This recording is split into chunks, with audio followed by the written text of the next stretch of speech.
The stillness of Kent Lake I'm very conscious about quiet time and regrouping. allows Mary Alice Evans to get away as peace and hope ripple in.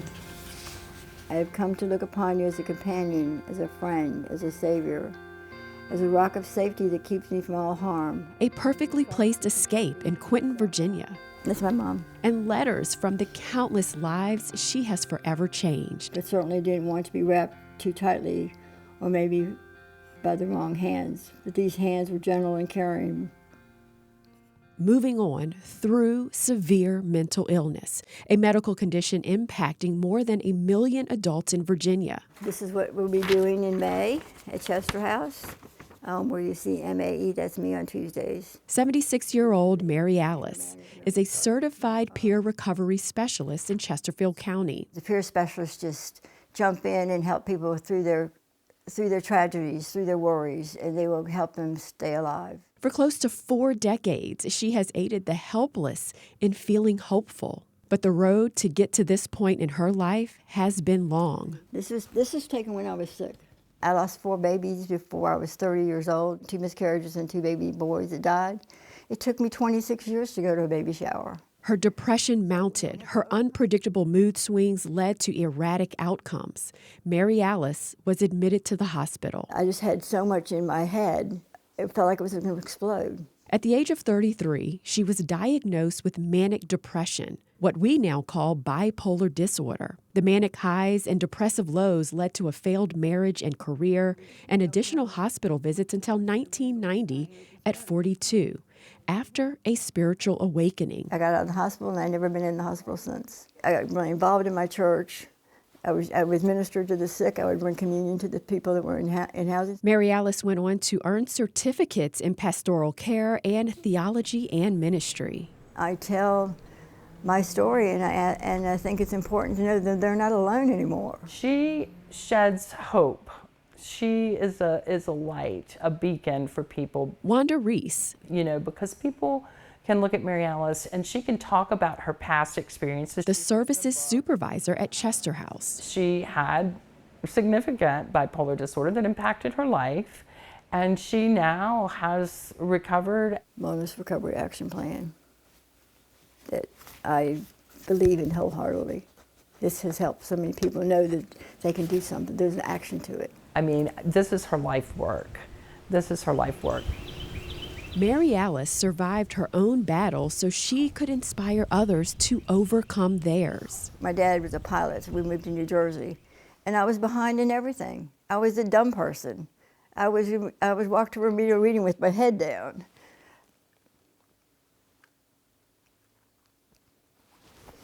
I don't want people to do that. I want them to hold their head up. So, sorry. One thing I give people during the rap class, I give them a feather. And I say, could a goose fly with one feather missing? So I tell them, and you can fly with part of your brain missing. With that piece that's missing that's making you have a mental illness. You can fly.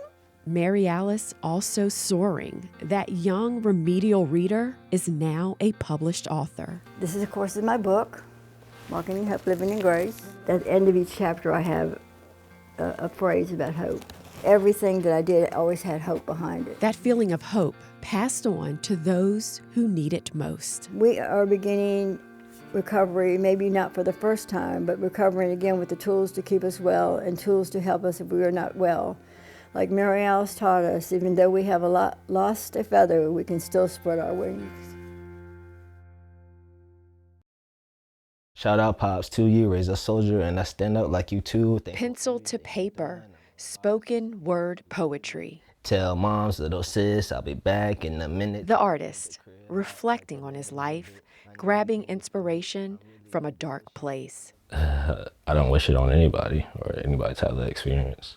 At a very young age, Walter Davis learned the meaning of pain. They found out at birth. Yeah, I had a test done. So at that point, they did know, though, that you had sickle cell when you were that young? The 29-year-old Colonial Heights man was diagnosed with sickle cell disease, an inherited blood disorder that is debilitating and painful. Life expectancy, my parents were told 25. His first crisis at the age of 3. Just always told that I was different, but I was, capable. So that's what he did. He was determined to live a normal life in between the hospital visits. I wanted to play football, and of course, it's a contact sport and a violent sport at that. But the grind of the gridiron couldn't prepare him for the hit he was about to receive.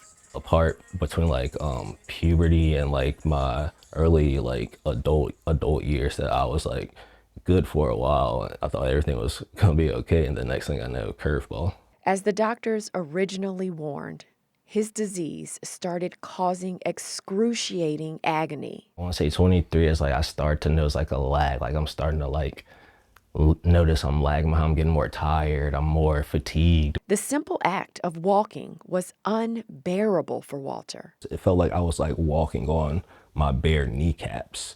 Each time I step, I felt like I could feel the concrete or whatever was beneath me sometimes. That's how deep to the bone the ache was. The constant physical pain resulting in more than 150 hospital visits. I didn't want to be here anymore. That's how painful this disease is. And that will to live, that fire, it had been extinguished.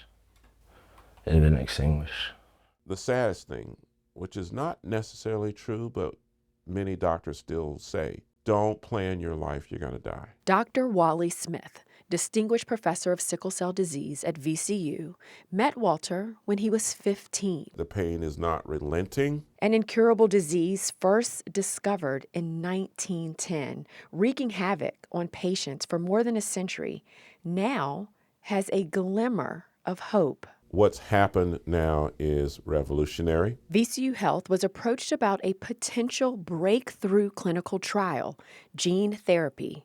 They accepted and set out to find candidates. I can say there may have been one or two other people, but at the time we selected Walter, there was no one else in line saying, gimme, gimme, gimme. Walter took a chance, specifically on gene addition, where his own blood stem cells were collected and then genetically modified to produce blood that doesn't sickle. We all have our part to play. My part was to play the guinea pig this time. I'm one of 33 in the United States to get it done. So that puts it in perspective. Wow, 1 of 33. 1 of 33.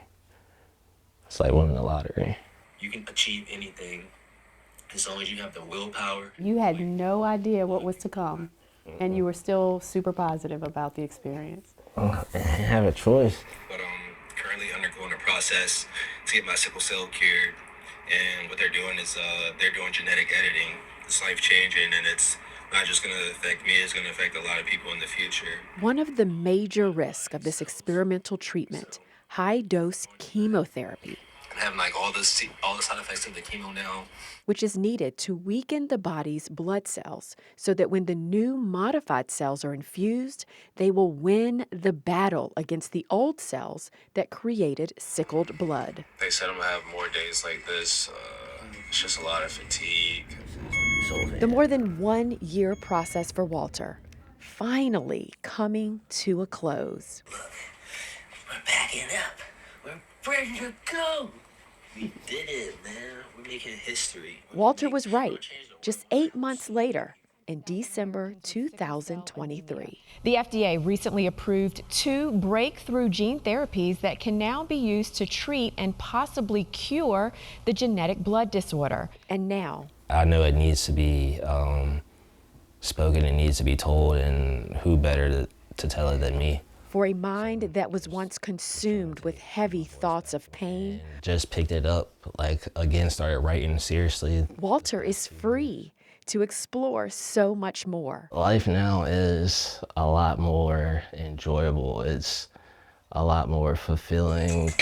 The 29-year-old feels like he's 19 again. All this pain in my body, but nobody feel it. Now able to truly live again. Just trying to take my voice back, take my power back.